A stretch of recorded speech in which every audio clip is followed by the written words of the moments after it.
Welcome to Above Par. I'm your host, Kathy Hartwood. I show you how to take more of your talent to the golf course without practicing harder, taking more lessons, or buying new equipment. I show you how to end the frustration of underperforming so you can start playing to your potential. This is where you are going to learn how to think above par so you can play below par. Let's get to it. Hello, my golf friend. Welcome back. I'm glad you're here and listening. I hope you're having a beautiful week.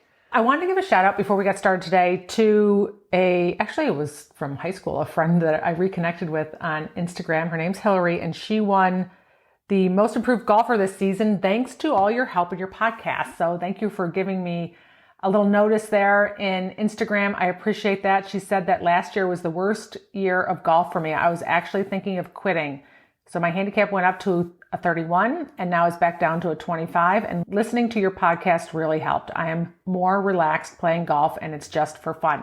So way to go, Hillary. Thank you for listening. I appreciate it. And congratulations on getting Most Improved Golfer. And I'm so glad you didn't quit. I've had a couple of those conversations this year with people who have considered quitting just because the game is not so fun anymore. And I get it. I quit actually for like 10 years playing this game because I didn't enjoy it. It wasn't fun anymore. I couldn't get my head around it where I got to a place where I could like the game again. And that's part of why I do this podcast too. So please don't quit. If you're considering quitting, please reach out to me first. I want to just help you get your head around it. I say, if you're going to quit, like your reasons for quitting, right? And if your reasons for quitting is because you can't manage your mind and you can't get to a place where you feel good on the golf course, first manage your mind and get to a place that you can feel good on the golf course. And then if you want to quit, quit. But don't let that be your reason. Well, if it is, just like it that it is your reason, right? That we can't manage our head around it, because I promise you're going to go to the next thing that you're not so successful at or doesn't make you feel so good. And you're going to feel like quitting again, or you're going to take that same brain with you. So if you get that urge to quit or that thought that you want to quit and not play the game anymore because you feel bad, you're not enjoying it and you're miserable, I just want you to understand it is a thought that you have to shift, and you can shift the way that you think about the game. And then from there, decide if you want to quit and like your reasons for doing it. So anyway, Hillary, I'm glad you didn't quit, and congratulations on Most Improved Player this year. So today I want to talk about Golf Genius. It's just come up a lot in a bunch of different scenarios and competitions. Actually, I've had this conversation with a lot of clients all year. We had a great conversation about this in my Above Par Club. And I wanted to talk to you about it here. And I'm going to give you my opinion, which normally I don't, you get to decide and have your own thoughts. I'm going to give you my opinion on different ways maybe that you can handle Golf Genius and whether you like it or you don't like it. But I think it's really important to make sure that you decide ahead of time how you're going to treat that app, right? So if anybody's listening to this and going, what the heck is she talking about? It's a scoring app that is on your phone called Golf Genius that a lot of times the tournament committees or people at the club or the pros, whoever's involved in the tournament that you're playing in, want you to put your score in, live scoring as you play into the app. And there's been a lot of resistance to this app, especially with people that I talk to. And I want to give you my spin on it, kind of the good, the bad, and the ugly of the app. Okay, so the good part of the app is that it definitely helps whoever's doing the scoring, right? It helps the tournament committee, whoever's doing the scoring, and it helps maybe fans and family who want to watch how you're playing in an event, or members of the club live, right? Hole by hole. Great.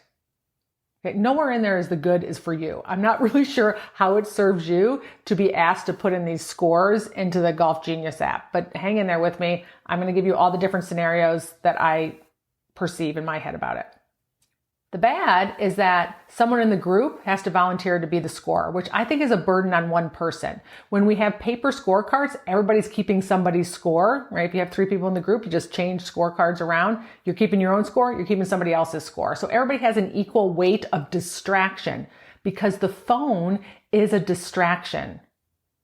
It is designed to create an addiction for us. All the little dings and the pings and the little red circles with the numbers in it to tell us how many messages that we have or emails that we have is to train our brain to become addicted to this device.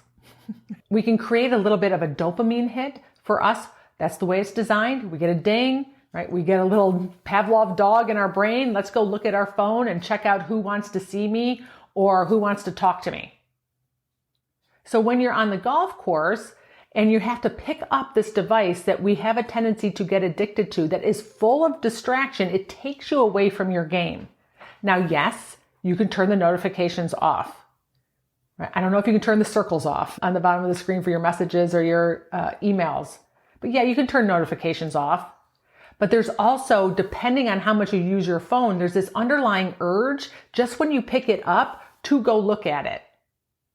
It's going to take this extra level of discipline and thought for you not to go in and start looking at your messages or looking at your emails or looking at social media while you're out there playing. And that burden ends up being on one person. I can promise you if I was in a group and they're like, who wants to put in the Golf Genius app, who wants to do the scoring, I would pull a hamstring. Right? I was like, oops, my phone broke. I would not do it. I would not volunteer. I just wouldn't. It's just, to me, it's too big of a distraction. So some people like it. They like to be in charge. They like to be in control. They want to put in all the scores. Maybe that to them, that is actually, that in itself is a dopamine hit for them and helps them. From the way that I coach and the way that I know the brain works, think it's a distraction to the player. The more times that you're distracted throughout a round, the more energy you have to take to go back and get focused and present over the shot. The other thing about the phone is, I've talked to some people who get a lot of important texts and emails throughout the day. People who are in the medical field, lawyers, who tell me that all they want to do when they go out and play is take the phone and put it in their bag and not look at it again until they get done playing. So if they're forced to pick up their phone, there's a lot of resistance in that. If they're forced to pick up the phone so that they have to put in Golf Genius, that phone is a source of maybe a little bit of stress, anticipation, work, right? The thoughts about work come rushing back. I don't think that's fair, in my opinion, to those people who don't want to use the app when they're forced, quote unquote, to use it. So I had this conversation with one of my clients and I said, do you have to do it? I mean, I don't really know. You can email me because I'm not really sure on how this all boils down relative to the USGA. I had someone else email me that during COVID, there were things that they had in the USGA about using Golf Genius. I cannot believe that you could be penalized for not using this app. So I told her I just wouldn't do it, especially if it's a distraction to you relative to you worrying about getting texts from work, and then you have to go look at the phone and it becomes a disadvantage for you. I just wouldn't do it. So I had this other group, Meryl told me that her group chose not to fill in the app and put in the scores. And at 9, the committee stopped them and said, you can't go tee off until you fill in your front 9 scores. And so they sat there and did that. And then they got a slow play warning on the 10th tee. This stuff is crazy to me. I know I have a lot of opinions about it. You get to think about it whatever you want. I'm going to give you mine. So I'm always encouraging my clients to put your phone away when you're playing because that's one extra distraction to keep you from focusing on your game.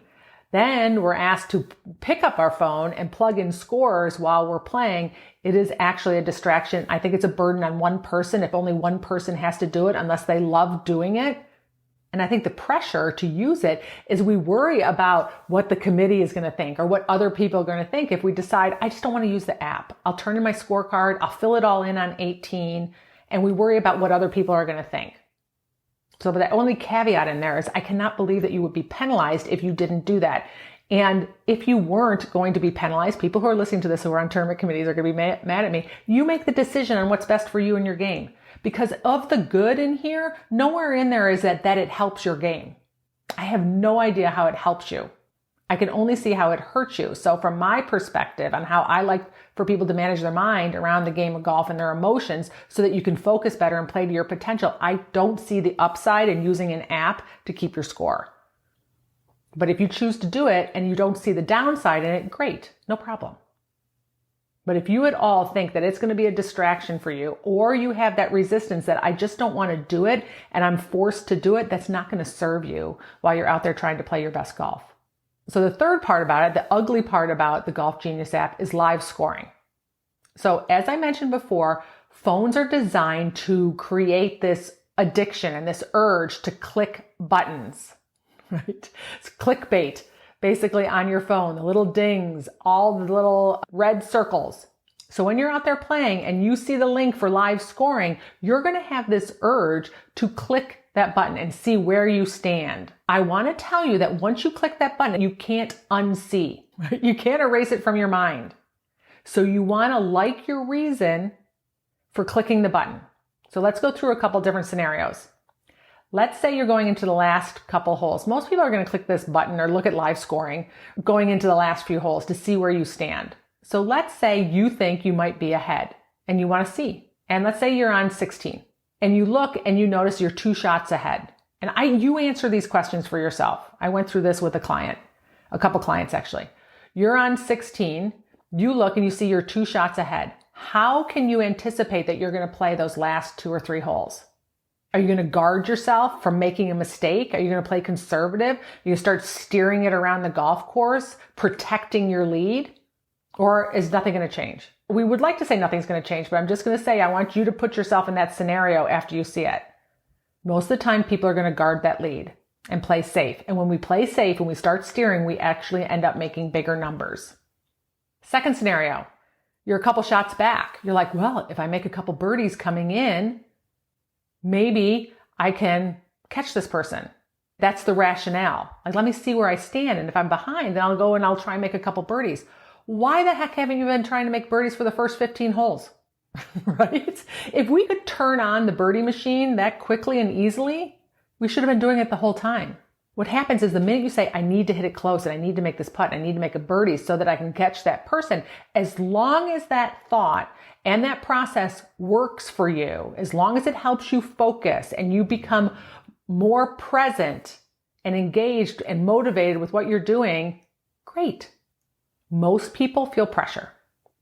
And under pressure, we get tighter and we don't focus and we end up making mistakes. So you want to paint through the different scenarios before you decide to click the button to look at live scoring.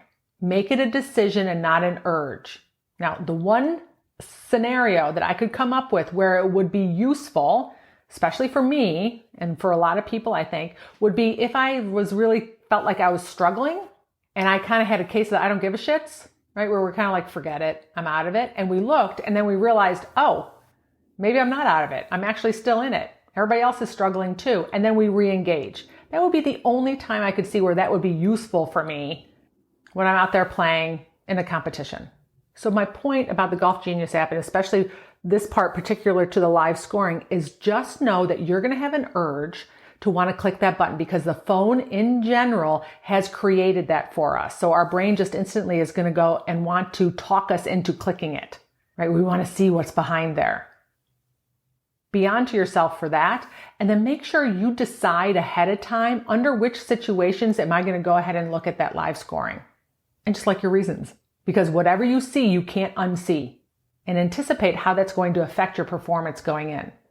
So in a nutshell, while I think Golf Genius is a fun thing especially for spectators who want to see live scoring like me, I love to see what all my clients are doing live time.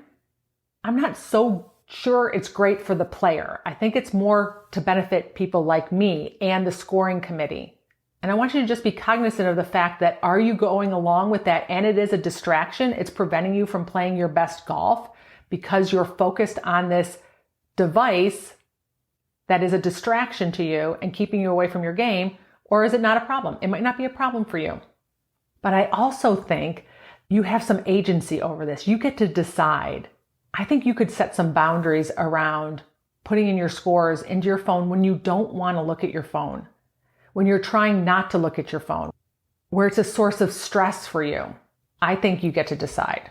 Or come up with a strategy where you don't have to plug in your scores. I would leave my phone in the car, or I'd step on it before I had to put my, I don't know that I would do that, before I'd have to put in my score. But this is probably about the most opinionated I will be about anything. I just see from my perspective that it's a distraction and I just can't see the upside for the player. But I think there's the good, the bad, and the ugly of the app. And then you decide how it plays a role in you and your golf game.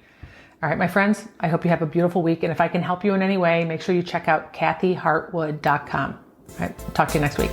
Bye.